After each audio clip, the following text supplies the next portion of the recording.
भी सुन भी चलो हमारी बात।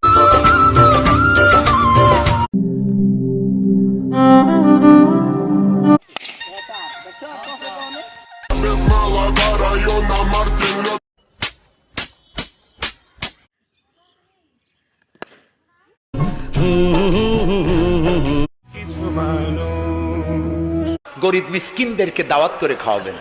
একবার যদি এটা চালাতে শুরু করি না,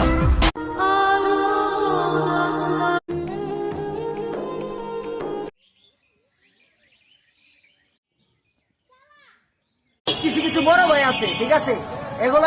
আসসালামু আলাইকুম। আমি অলরেডি একজন প্যারেন্ট। ওয়ালাইকুম, দেখেন ভাই সবাই খাই। 3 মাস অনাহারে থাকার পর খাবার জুটেছে মাত্র। এভাবেই চলছে জীবন। বড় ইচ্ছে করে